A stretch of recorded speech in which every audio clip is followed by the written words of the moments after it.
And fortunately, our agents and task force officers and state and local folks in the West Palm area were able to arrest those manufacturers yesterday.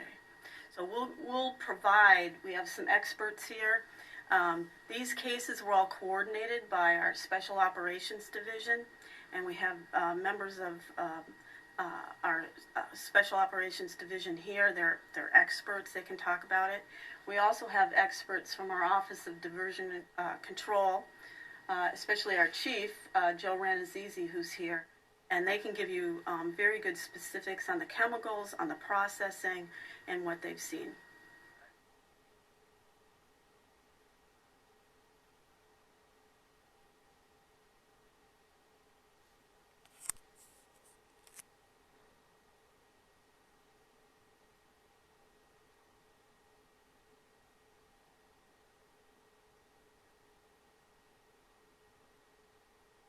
Well, I would say when we started seeing these a couple of years ago and looking into them, and we've had cases over the last couple of years, um, we've seen the sophistication grow. And in that one, I believe it was a company called Mr. Nice Guy.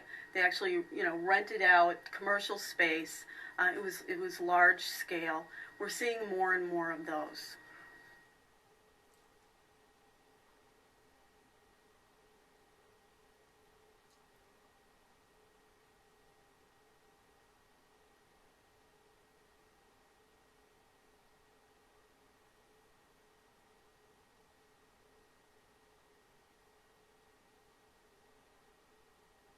Well, I put it up there with prescription drugs because they're emerging problems.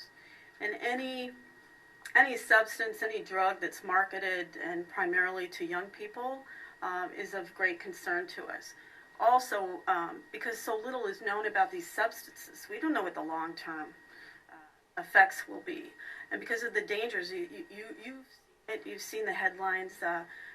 There have been people who've committed murders. There have been people who've committed suicide. And those calls to poison control, and I can tell you what really did it for DEA was the outpouring of requests for help from chiefs and sheriffs around the country needing help as they are starting to see these in their community. That caused us to prioritize this.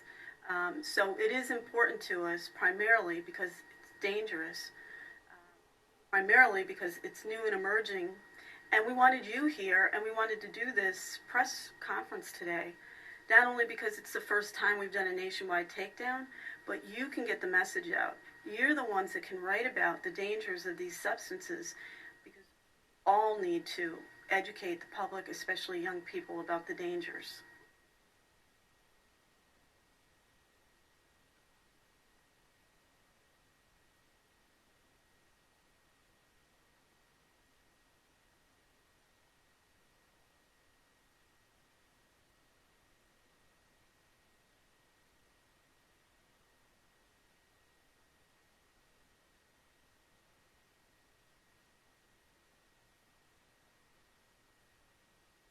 We, as part of in the Department of Homeland Security, we have very broad customs authorities, and we have really good inspection regimens to ensure that goods coming into our countries are safe.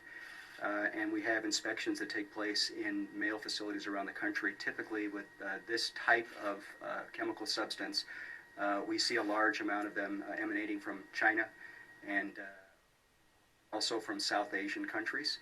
And we have a very close partnership with U.S. Customs and Border Protection, where they will inspect the suspected contraband coming into the United States, and then we can take that and develop a criminal investigation. Who sent it? Where was it going? Where are the other parts of the organization? And really start to unravel from what are times small seizures of a couple of kilograms of a substance, and lead that back through both financial investigations and undercover operations and other investigative techniques into really understanding the entire criminal network operating both inside and outside of the United States. Good afternoon. My name is James Engelman. I'm with U.S. Customs and Border Protection. Our field offices in Los Angeles, San Francisco, Chicago, Miami, and New York all supported this operation. with officers that would target incoming goods from the countries you've heard mentioned, along with some of our scientists from our laboratory office to help test some of the suspect items that we would find. As you are probably aware, we receive tens of thousands of packages a day coming into these facilities, and why we devoted our resources to help target in support of this, to focus in on this operation. And because these are non-traditional type narcotics, they're synthetic, that's why we needed to have our laboratory folks there with us to help make a determination on what commodities we were seeing in there.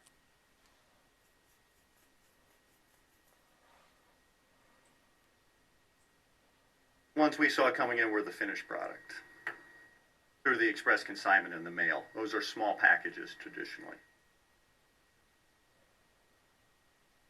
As to your question about more legislation, we thank our partners on the Hill for passing the legislation that allowed the 26 to be controlled.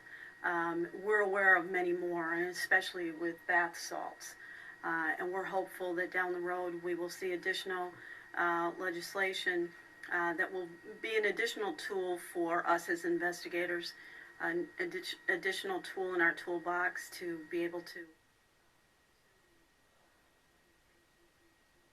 trafficking this.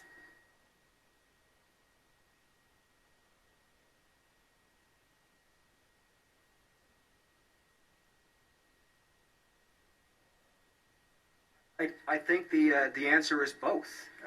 We're seeing this whole synthetic drug industry is an emerging threat. And we are seeing both domestic manufacturing of these illicit drugs, and we're also seeing the drugs being manufactured overseas and illegally smuggled. It's a phenomenon that we're really beginning to understand more and more, but clearly it's global in reach. Add to that, what's troubling is they're marketing to young people, and the young people have had an outlet at these smoke shops, at these retail outlets to go and purchase this. And we have focused on those communities that have been impacted the most. And really, when you're talking about all these cities across the country, it was almost every one of our field divisions were involved. It's a domestic problem, but we also have to remember that the sources for these chemicals are international. So that's another focus. But the focus of actually this takedown, this very first takedown, was to go after those that are most impacting our U.S. communities.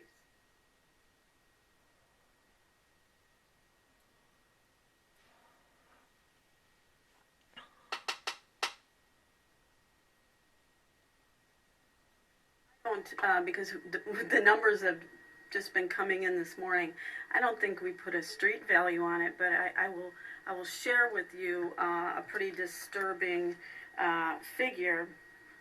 Like, let's take the cannabinoids, the bulk powder. 1 kilo of that raw powder will produce as much as $750,000 at the retail level. You can imagine the money that these drug traffickers are making from this. That's why you saw 36 million seized. And so we have to go after that profit. We have to go after the assets. And with our partners at the IRS, it's important to follow the money and see where that trails.